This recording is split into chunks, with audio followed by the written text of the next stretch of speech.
Mi nombre es Sever Asensio. Yo les voy a explicar el resumen del artículo Arqueología de la Biblia por James Hofmeyr. El objetivo de este artículo es conocer cómo la arqueología aporta al descubrimiento de la vida y ministerio de Jesús de Nazaret.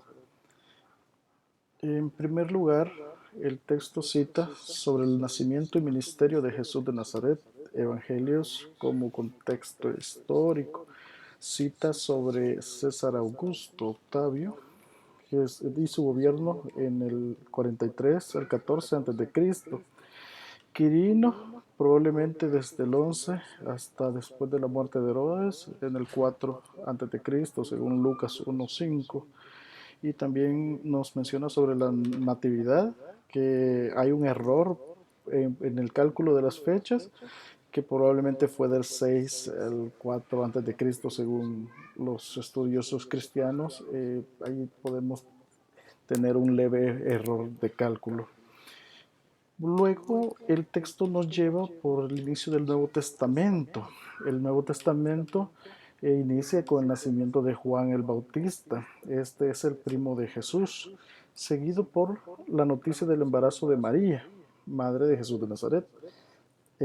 Nazaret, según las excavaciones en el 1955, cita que eso fue un pueblo pequeño, agrícola, allá por el siglo I después de Cristo. Calculan que la población era de aproximadamente 400 habitantes. Los evangelios también citan que nació en Belén y que su familia tuvo que regresar a su hogar ancestral para registrarse en un censo. Ustedes recuerdan que las profecías citaban que Jesús iba a llamarse Nazareo. Y ahí también es de recordar que hay otra profecía que decía que de Egipto se iba a llamar al Hijo de Dios. Entonces todas estas profecías tienen su cumplimiento. Sin embargo, la Biblia tuvo el misterio guardado en diferentes procesos para que los estudiosos, los verdaderamente estudiosos, pudiesen conocer cómo era el proceso respectivo de la revelación del Hijo de Dios. El texto también cita sobre Belén y cómo fue que la familia viajó desde Belén, desde Nazaret a Belén, cuando se recuerda que hubo un censo. Entonces la familia tuvo que volver para efectuar y ser parte de ese censo. También el texto narra sobre los descansos que tuvo la pareja en el trayecto. Y según el texto del siglo V después de Cristo afirma que donde María, la pareja, descansó, se asentaron diferentes iglesias. Por ejemplo, en 1993 se han descubierto bloques antiguos entre Jerusalén y Betel. En el 90 excavan un lugar y encuentran una estructura octagonal del siglo V llamado Martirium. Esta estructura se construyó sobre lo que se cree la casa de Pedro en Cafarnaúm. En 1969 se identifica un montículo al este de la iglesia de la Antigüedad como la Belén del Antiguo Testamento. Siempre con el tema de Belén y más allá, según Lucas, Jesús nació en un pesebre, un comedero de animales. Se ha descubierto que los pesebres estaban tallados sobre piedras, o sea que sobre una cueva se tallaban y ahí se almacenaban lo que son los animales de carga. Se cree realmente que Jesús nació en uno de ellos. En Egipto también existe una tradición, una fuerte tradición sobre lo que es la Sagrada Familia. Y eso es asociado a lo que el rey Herodes hizo de asesinar a los niños en el tiempo de la matanza. Entonces se ha fortalecido mucho el tema este de la familia por causa de lo que sufrió la pareja al proteger al niño. Según dicen, la estancia de Jesús en Egipto es innegable. En el 642 después de Cristo, a pesar de la invasión árabe musulmana, el evangelio se extendió a esas regiones. En el norte de África se convirtió totalmente al cristianismo hasta el siglo VI, donde se borró todo rasgo cristiano en esa región. El Pope Shenouda III, que es el patriarca de la Iglesia Ortodoxa Copta de Egipto, él afirmó diciendo que Jesús realmente vino a Egipto. Jesús en el paso de Egipto perdón, Jesús pasó en Egipto hasta aproximadamente sus 30 años para comenzar su ministerio, esto según Mateo 2 y Lucas 2. Ahora, ahí hablamos de una ciudad importante llamada Séforis, que aportan bastante información sobre Galilea y los acontecimientos en el tiempo de José y María. Hablando de Séforis, después de que Pompeyo toma Palestina para Roma, Séforis se convierte en una importante capital, una metrópoli. Josefo narra que Herodes el Grande tomó esa ciudad en el 37 a.C. Antipas, hijo de Herodes, fue que reconstruyó a Séforis porque fue destruida. Y también en 1931 se descubre un teatro que construyó Antipas. Misna es recopilada en esta ciudad. Gracias a todos estos aportes que se descubrieron en Séforis, se puede saber que Jesús no tuvo una infancia en un lugar alejado de toda civilización y cultura. Él estuvo en un centro de desarrollo cultural y básicamente nos hace creer que tuvo su formación desde el uso de las herramientas como carpintero hasta los recursos culturales de ese momento. Por su parte, sobre Juan el Bautista, el texto dice que fue un profeta y la razón principal fue anunciar la llegada de Jesús. Había una comunidad llamada Qumran y muchos rasgos de Juan el Bautista, como por ejemplo vivir en el desierto, comer ciertos alimentos diferentes, eran propios de esta comunidad. Entonces se cree que Juan el Bautista tuvo alguna relación con esta comunidad. Hay unas excavaciones al oeste de Jerusalén, cerca de Ain Karim, que descubre la misteriosa cueva con indicios de que Juan el Bautista vivió allí. Según Lucas, en el año 15 de Tiberio César, cuando Poncio Pilato era gobernador, Juan el Bautista inicia en esos periodos su predicación. El texto nos lleva también a conocer sobre Bethsaida, que significa literal la casa de pescadores. Es la ciudad de Pedro, de Andrés y Felipe, tres de los discípulos de Jesús, según Juan 1:44.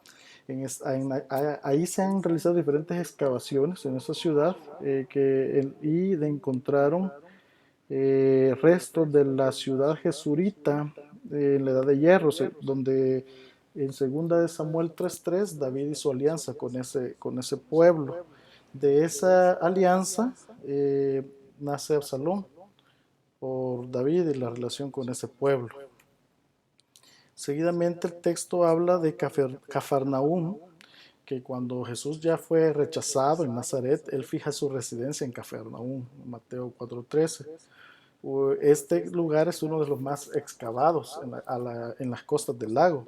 Hay hallazgos en el área sur que son los que poseen más representación, más peso en las narrativas del Nuevo Testamento. Existe también un edificio construido a finales del siglo IV después de Cristo que se ha descubierto ahí. Las excavaciones también descubren la construcción, lo que denominan la casa de Pedro. Es donde cita Mateo 1:29 que él vivía cerca. Si no me equivoco, son unos 30 metros de lo que era la sinagoga. También se ha descubierto que la iglesia primitiva se reunía en casas y ahí encuentran en esa casa donde se reunían, que se ha comprobado que fue la casa de Pedro, inscripciones en las paredes de los que visitaban, de los que se reunían, en arameo, en siriaco, en griego y latín. Finalmente, el texto nos lleva, por ejemplo, detalles del pináculo del templo y la arqueología ha comprobado que ese lugar físicamente tuvo su ubicación a la esquina sureste del monte del templo. Ese texto está citado en el Mateo 4 del 5 al 6, donde Satanás tienta a Jesús diciéndole que se tire, ¿verdad? Que lo lleva al pináculo del templo para ser tentado. También el texto nos lleva sobre los principales lugares, por ejemplo la piscina de Bethesda y Siloé. Juan informa de una piscina rodeada por 5 columnas y los arqueólogos han buscado esa misma ubicación, han encontrado 2, 3 piscinas grandes, construcciones con dimensiones enormes. También el rollo de cobre de Qumran, cerca del 70 después de Cristo, habla de un estanque llamado Beth Ais Datadayim, que es casa de 2 piscinas. Sobre Siloé, el otro estanque que cita la Biblia, donde un ciego se le hace ver, Dice es que esta piscina existió en los tiempos bizantinos, en el siglo III y IV, y que pasaba a lo largo del túnel de Ezequías. En el 2004, trabajadores que colocaban unas tuberías se encuentran en unos bloques y empezaron a excavar, topándose con que era una piscina gigante y topaba con una iglesia ortodoxa. Y bueno, hasta ahí se llegó en la excavación, pero sí se encontraron restos de lo que son bloques antiguos. De ahí el texto cita que se han descubierto diferentes tipos de vasos de piedra en excavaciones en Kirbet Kana en 1998, y eso lo asocian a cuando Jesús convirtió el agua en vino, que esa es la ubicación desde se realizaron las bodas de Caná. Hay restos de rediles hechos en piedra y sin puerta, que eso alude a la expresión que Jesús dijo, yo soy la puerta, ya que él hacía referencia al lugar donde realmente tenían que entrar las ovejas de los hijos de Dios.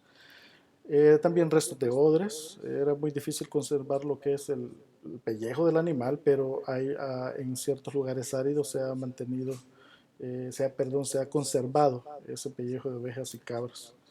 También tenemos hallazgos de piedras de molino, barrios domésticos en zonas de Galilea, donde se puede comprobar que los padres habían acomodado dormitorios para sus hijos. También se han encontrado llaves de bronce, lámparas de arcilla de diferentes periodos. Todo esto es lo que nos cita el texto de arqueología y nos lleva a la necesidad de constatar los hechos a través de un método científico, a través de la arqueología, y poder verificar que los escritos tienen un sustento histórico, científico, y nos deben de reafirmar la fe. Muchas gracias a todos por escuchar. Tengan una feliz tarde.